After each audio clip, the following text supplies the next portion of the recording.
Hey guys, welcome back to our urban homestead. My name is Chelsea if you're new here. And today I'm going to be doing a very special recipe. Our friend Melissa here on the channel, her father served on a Navy submarine. He was actually the cook for the ship, submarine, whatever you want to call it. And she has shared with me several of the recipes from his cookbook, which she has. You know how near and dear vets are to my heart.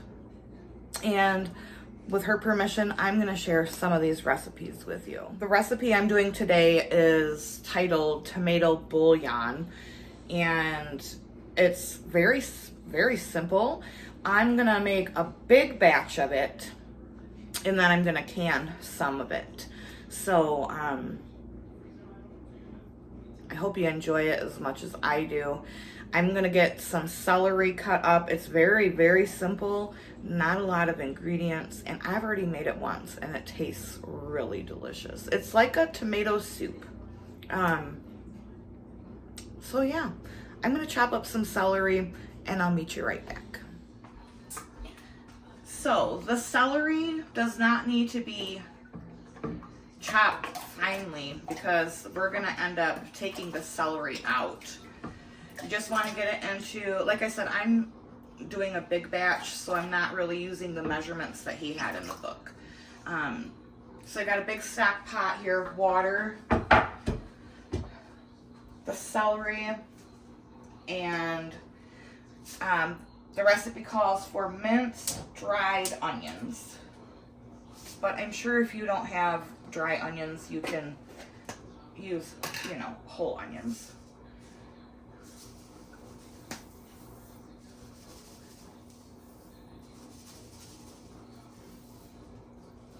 I'm kind of like tripling the batch here. It's 1 1/4 cup of celery and 1 1/4 cup of onion for the regular recipe. But like I said, I'm tripling it because I want to can some of this up. And then we're going to let this come to a boil and simmer for 30 minutes, and I'll bring you back once that's done. So the recipe calls for tomato juice, but I am using some of my home canned, just plain regular crushed tomatoes, and right now I'm running them through this food mill just to get any seeds and skin out, because it does really need to be like smooth, you know what I mean? So that's what I'm doing. We are almost at the point of a half hour on the celery and onion water, and I'll bring you back for the next step. Now we have to get the celery and onion water strained into this larger pot.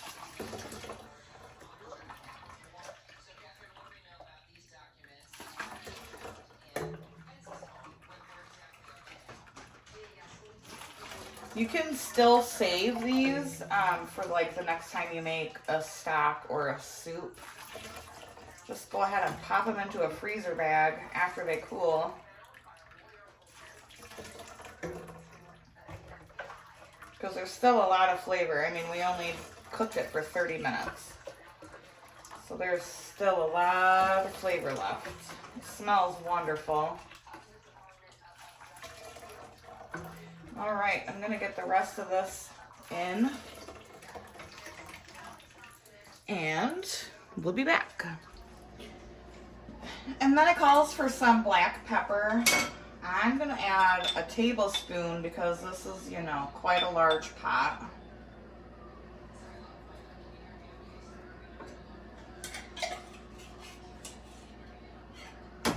And it also calls for beef stock. I'm gonna just add 12 cups of water and some beef base.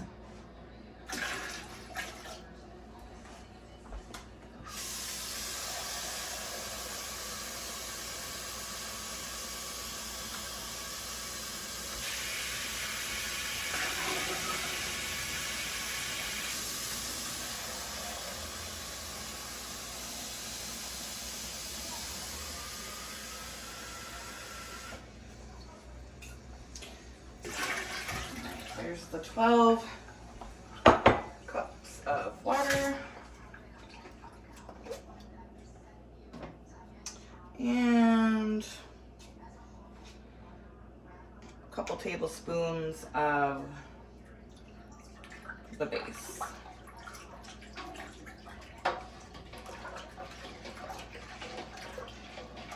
I wish you guys could smell this. It smells so good.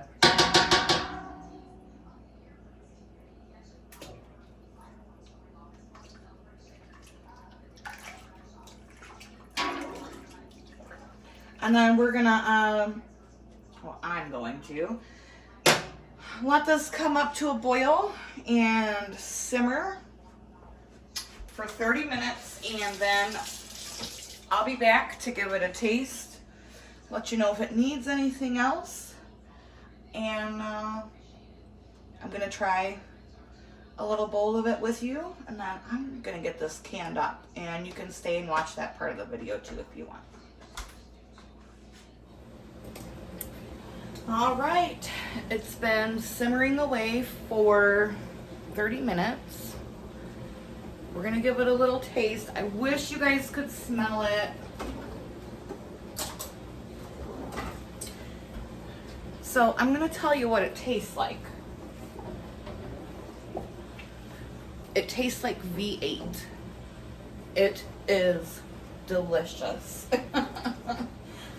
Yeah. It is so good.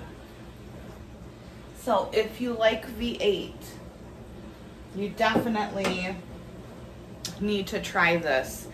This is going to be, that's why I'm canning up some, because this is going to be perfect for soups, chili. If you just want to stick a quart in the fridge and drink it. Yeah, it's really, really good, you guys. Oh, you can't see that. I'm still working with this new, there we go. Getting used to my new phone and the camera on it. So, pardon me. It's so good.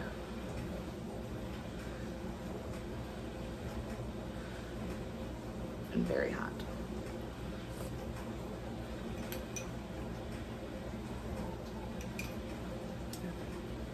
You guys really should try it.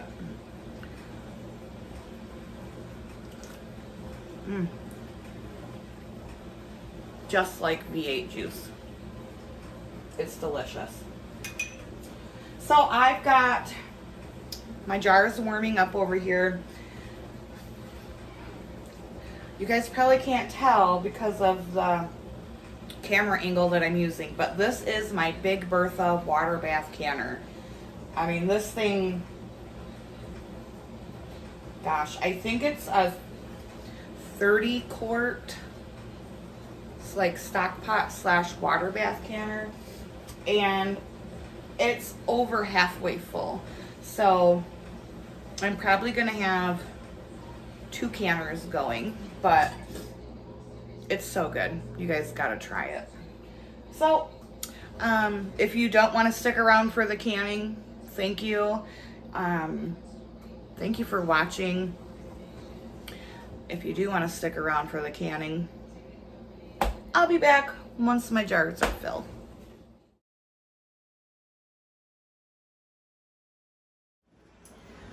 All right, guys, my jars are hot. I just pulled them out of the canner. This is hot. These are going to get filled to 1/2 inch headspace. Obviously, I'm using my 4-jar lids. There is a link in the description for both US and then one for Canada for my Canadian friends. If you use my code, you'll get 10% off your order, and orders $50 or more get free shipping in the United States.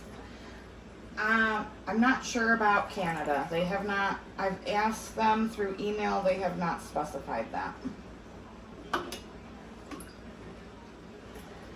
So, we're gonna get these all filled. Put your lids on, rings fingertip tight, and I'll be back. Also, make sure to wipe your rims once you get them filled before you put the lids on. All right, so I've got quarts in here, pints in here. Quarts are going to pressure can for 40 minutes, pints for 35. So I'll bring you guys back when everything's out and show you how they look. All right, here they are out of the canner.